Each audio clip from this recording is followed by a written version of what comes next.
The Planet of the Apes movies have had a habit of surprising people. No one really thought Rise of the Planet of the Apes will turn out the way it did. 13 years ago, some ape movie everyone thought, but then we realized the movie was more than just that. It was deeper and meaningful than anyone could have imagined. Soon, the trilogy became one of the favorites for a lot of people and Caesar became a legend. Did we need another Planet of the Apes movie or an entire new trilogy? If we look back, the Rise of the Planet of the Apes was itself a reboot of the Planet of the Apes from 1968, which was also an adaptation from the original novel by a French author named, which I obviously cannot pronounce without disrespecting whole of France, but it roughly translates into English as Planet of the Apes or Monkey Planet. Just goes to show that these movies are generational and we might never ever truly have an end to this saga.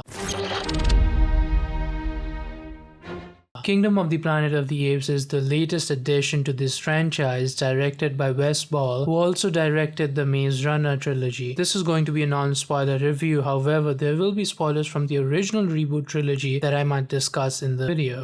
I have to say, I went in with zero expectations. How we ended the war was actually a strong finish to the trilogy and I was happy to let it end there on a high note. And the new trailers surely didn't help either. With all new characters and new premise, this was not looking that great, but it managed to surprise me in ways I was not expecting. I might have been borderline thinking this could be another cash grab opportunity for the makers, but they actually have put in the effort to make this work. This movie is set generations after Caesar's death. Apes are now scattered to different smaller groups they call clans who have their own thing, their own specialty. They've kind of evolved to get accustomed to their new environment. Everything has changed sort of, but there are still bits and pieces you see that remind you of the apes you fell in love with. They've still made Caesar a part of the movie, but as a legend, as a symbol that lives on with only few people who actually understand what Caesar wanted, whereas some who have twisted Caesar's word for their own good. This is something I really liked in the movie. I feel this was the right way to go, the inevitable way to go, rather than hold the audience just on nostalgia and make the plot stagnant. The other thing you will definitely like is how beautiful this movie is. All Planets of the Apes movies have been visually stunning, taking place in the lap of nature, making us experience variety of deserts, snow, mountains, and this time there's a lot of sea involved. If you have loved games like Uncharted or Last of Us, where there are less people, abandoned places, and you're just exploring, mysterious of what you might encounter, that is a different thrill in itself, and that has been beautifully shown in the movie, coupled with great background music by John, who had worked previously with Wes Ball in the Maze Runner trilogy as well. He has incorporated Jerry Goldsmith's original themes from the 1968 Planets of the Apes film within the score, which works great in this movie. The movie has great CG and motion capture. Obviously, that's not anyone's major concern with Planets of the Apes movies. Shout out to these departments. They've been so good over the years that we hardly ever talk about them because it's so good it feels like reality and we are just invested in this story rather than how it looks. For me, however, the hardest thing this movie had to pull off was making me believe in what's happening. All characters in this movie are new. You've never seen them before. Why should we even care about them? But they managed to do a pretty good job of establishing our new hero, Noah, making us care about him and care for what he cares for. They establish his motivations very early on in the movie with emotional things he has to go through. Even though that happens quite early, I do feel the emotional connect. Going out on a limb here, but I feel Noah would be a more relatable character than Caesar. Caesar was no doubt a genius and one of its kind who you just admire and look up to. We may never become Caesar, but Noah is like any of us, at least for now, at least for this movie. He is lost, frightened, still discovering where he came from, what Caesar meant to his ancestors, and how he should follow the path, the righteous path. We've all been there, discovering where we came from and what our ancestors had to do to get us here. Being relevant as a character is a new thing from this franchise that I took away. Along with Noah, there is abundant character and thought put into each supporting crew on screen. Be it his friends Anaya and Suna, the bonding and chemistry they share is really good and well established at the very start of the movie, setting up for some high stakes down the line. Raka, however, has has to be my favorite supporting character. He reminds me so much of Morris from previous trilogy. Someone with enough wisdom and a trustworthy advisor you'd want by your side, always guiding you in the right direction. Not only them, but even Proximus, Caesar, the main villain of this movie, is really good. Proximus is a perfect example of how someone can twist someone's word for their own good. How repeating a lie again and again would make you believe that it's the truth. He wholeheartedly believes what he was doing is right. How we should get to more power before humans find it, even if it comes by putting some lives on the line. Reminding me so much of Koba and what he wanted. Nova, the human character of the movie played by Freya Allen, is an interesting character. Not sure I totally loved her, but I guess that's a good thing because it's a post-apocalyptic world where apes are the smarter and dominant species and humans are the ones that are minority. It only seems natural that she has aversion against apes and distrust, which is why she's a great character. You don't really know if she's someone you can trust. That way, she played her part really well. And the interaction between her and Noah is just some great writing and performance. When I look back at the Planet of the Apes reboot, there are a few things that I can never forget. Be it Caesar saying no for the first time, or shouting go at the start of the Dawn movie, or all back and forth between Caesar and humans where they have a go at each other intellectually. These were such powerful moments. Noah and Nova share a similar back and forth about how humans used to be the intelligent species and how it's apes now who are ruling, and Noah has a great line about if they should go back to not speaking and if humans and apes can ever live together peacefully. That was just the best part of the movie for me. This is when I realized it's the writing. It's this one-liner sentences why I fell in love with Planet of the Apes movies, why these movies are deeper than they let on, and why this movie became a worth it watch for me. It's really good. Overall, however, it might not be my favorite Planets of the Apes movie. That's spots for Dawn of the Apes of the Planet, hands down. I still get goosebumps when I think about the scene when Caesar gets shot by Koba and is taken to the house where he grew up. The scene where he looks at the videotape had me in tears. I don't think anyone can beat the scene, but never say never. I enjoyed this movie because I had zero expectations, but a big disclaimer, this is a standalone movie and a start to a new trilogy. If you really want to have fun, don't expect anything from previous movies. There are subtle nuanced Easter eggs and callbacks for fans, but they don't dwell on that nostalgia. So managing that expectations and giving it a chance from a fresh perspective would really elevate your experience. Look at how beautiful it is, feel the dialogues, feel the music, and don't expect anything from past is gonna come up. You will have a great time enjoying this. This is setting up for a new trilogy, so there was a lot of exposition in this one, as is in all origin movies. But when you get to know all of the characters, the interest and excitement to see them in the future is on a different level, for which I cannot be more excited to see what they have to build on this in upcoming movies. This might also be the first time where a human character might occur in more than one franchise. It always has been the Apes' story, but maybe this time around we see a story from both sides in continuation. Knowing more about Noah and Nova, what lies ahead, gives a sense that this too might have a huge potential and we might be seeing a start to a great trilogy in making. I've been hearing a lot of polarizing views on this movie, so would love to get to know your thoughts on this. Let me know how you felt about the movie in the comments below. Thanks a lot for watching.